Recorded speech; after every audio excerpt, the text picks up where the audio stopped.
is totally tomatoes seed catalog. I really don't. There's nothing really in here that I thought was interesting enough for me to look at. I get a little bit overwhelmed with tomatoes because, you know, all the seed catalogs have way too many tomatoes, and this one has like, it's like 50 pages. It's not 50 pages, it's more like 10 or 15 pages of tomatoes. I just can't even look at that. It overwhelms me.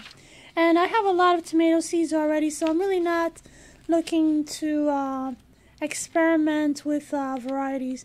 I also sell peppers and, you know, all the different kinds of vegetables. But I think, let me see, I think on the back and the shipping and handling, I think is like almost $4 for shipping and handling, which is not terrible. No, it's $4.95. That is actually terrible. I don't really like that. I probably won't be buying from them. This is the seed catalog that I get most of my seeds from. Pinetree.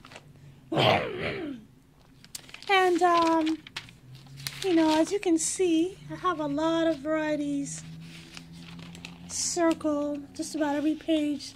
There's something I want to grow. I like to grow this Let's Winter Keeper beet because it has a very reliably large beet that it grows. Every year I go, not every year, I think I skipped a couple years. But the last year I grew them, and they did grow very big and deliciously sweet. Just amazing. So I'm totally gonna get that.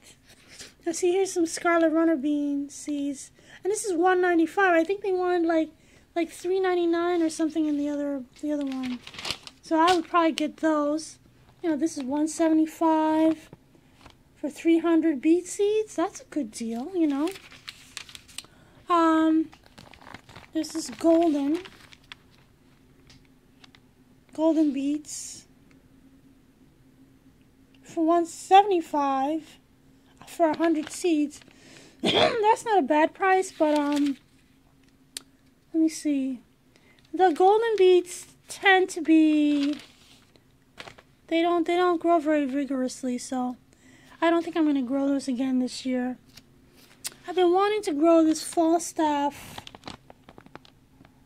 Brussels sprouts. I've been wanting to grow it for a while. These are actually purple Brussels sprouts. $1.95 for 25 seeds. It's a little steep.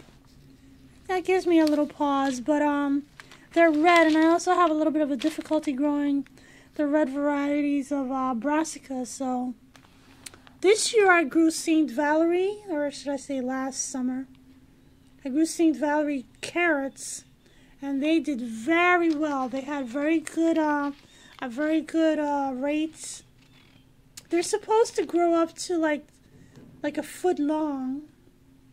Mine didn't get that big, but they did grow very well. I had a lot of carrots, and they were very tasty. They were very tasty. Corn, there's cucumbers. I don't think I'm going to get too many cucumbers. I got a lot of cucumber seeds that I saved, and I had a lot of seeds that were given to me and seeds from before.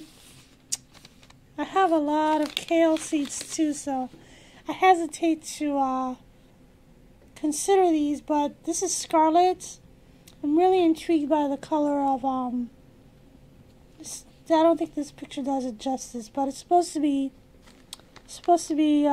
very burgundy colored. The color intensifies with the cold, so I don't know. I might want to get that. There's this Lola Rosa lettuce, which I grew one year, but I don't think that they had. There was a seed company. It was called Fox something or other. It's a small seed company. I got them from a long time ago, but I don't think they were the right seeds because they didn't look anything like this. They were okay, but anyway, I don't really get too many. I usually like to get like a lettuce mix because I don't know, I get so bogged down in making choices. I want to grow onions this year, a lot of onions. I want to get some red onions. It says long day. With the onions, you have long day onions, and you have intermediate long day, and then you have short day. Where's the short day ones? I don't know. It doesn't say. Here we go. There's this red burgundy is a short day. Short day onions are good grown in places in the south where you have a very short cold season, very long warm season, because there's something about the day length and the cold of the days that causes the onions to start making a bulb, basically. The long day is for places like where I live in New Jersey, where we have a substantial winter. You know, the winter days are long. The summer is about, you know, maybe half the year is about warm, and so you harvest the onions somewhere in July, and then you have this intermediate long day, and that basically you can grow these anywhere. You can grow these in the south, you can grow these in the north, and they'll do just fine. They'll make a bulb. And I'm kind of intrigued by this long of Tropea. It's an Italian variety, and it, you know, it's red. So, and this shape is intriguing to me. I've been trying to grow these Cipollini. I in the past I grew like yellow Cipollini. This is the yellow type. But I don't know. They just didn't do very well for me. So I think I'm gonna give up on that. Now, see, here we go. These are peas, right? So, most peas are about the same. You know, you have long peas and you have short peas. This here is a new variety. It's called Sugar Magnolia, and it makes a purple pea, which apparently, I think it says that it doesn't lose its color in cooking. And it makes pink flowers. And it's very vigorous, so it makes a lot of pods. It talks about all these wonderful attributes. It grows tall, it makes these pink flowers, it makes a lot of pods, but it doesn't talk about flavor, right? So I'm like, well, what's up with that? Does that, so it ends up being that way. A lot of times, like I grew some peas that were like this. Probably about the same variety with these yellow pods, and it's like a snow pea, right? So if you don't pick them almost, it has to be like an inch long, and if you grow them any longer than that, then they end up being hard.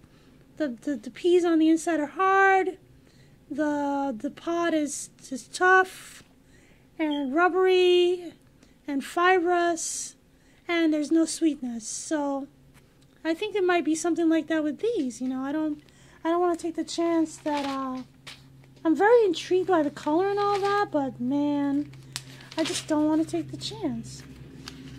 And there's this kawaii, no, I'm sorry, Kakai hulless pumpkin, which I found last year. It's only $1.75 a pound. For the packets. I might break down and get these this year. But anyway, it's a whole. The seeds are you grow the pumpkin mostly for the seeds because they're hulless. So you can extract the seeds from the pumpkin, toast them up, dry them, whatever you have. So you have pumpkin seeds for eating, but apparently the flesh is not palatable. So I mean, I would grow these and perhaps feed the pumpkin to the chickens. But then, when they say that, sometimes it's not really that big a deal. When they say, not on non-edible flesh or whatever. sometimes they're just saying that because most people would need it, but I might. It's not like it's poisonous. So, I don't know. I might break down and get that. I don't know if there's too much more in here that I want to get. There's a lot of flowers that I want to look at. You know, the flower seeds in here are pretty cheap too, so I'm gonna explore that. There's this hyacinth bean, which I've grown in the past, and it takes a long season for them to grow and make the flowers and the pods. You might get flowers, but you might not have enough summer to grow the pods, so I would say probably you shouldn't grow these unless you live in the south somewhere, or unless you're willing to try growing them indoors, starting in March maybe. I think I might do that because I really love these flowers, and the pods are delicious too. Anyway, I don't know. I think that's it for this catalog. It has a lot of interesting things, and look, it's got that that cupcake variety of cosmos. Let me look at that. 68. I bet you it's cheaper than that other company, the Select Seeds. Where is it? Oh, where is it? It doesn't say. So this is a cupcake Cosmos, and it's for $1.75 in this catalog. I would totally get that. 25 seeds. I didn't, you have to go online to find it in the other catalog in this Select Seeds. But I would totally get that. And so, like, the thing about this catalog is that their shipping is extremely cheap. Look at that, up to $10, $2.95 for shipping and handling. Can you believe that? So to me, this seed catalog is a complete winner. I would totally for many years, since I was in college, and that was a couple decades ago, I would totally buy from this catalog. Anyway, I wanted to show you this. This is a joke, right? This is Burgess Seed. Is it Burgess Seed? Burgess Seed and Plant Company. I don't really like to get anything from these people because I think I've ordered from them a few times. They have very enticing pictures and all that good stuff. I think their shipping is not too exorbitant. Yeah, see, it's like $10 shipping and handling, but they mostly sell plants. So that seems more than reasonable. If you're gonna order a bunch of plants, you might have to spend more than that just to fit the plants in a good box or whatever, so they don't get destroyed. There's a lot of interesting varieties in here.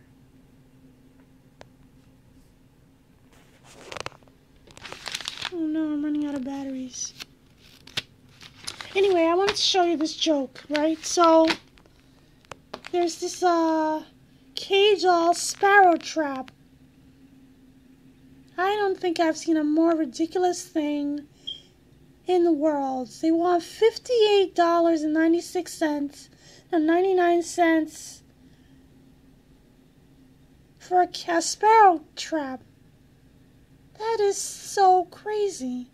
You'll be caging sparrows for the rest of your life. I would never do that. That would just drive me absolutely crazy. And they're not really that pesky, actually. So anyway, just wanted to show you what I'm doing. How I'm going to spend my day. I think I might actually make some orders today. So, anyway, I'll probably talk to you later. Thanks for watching.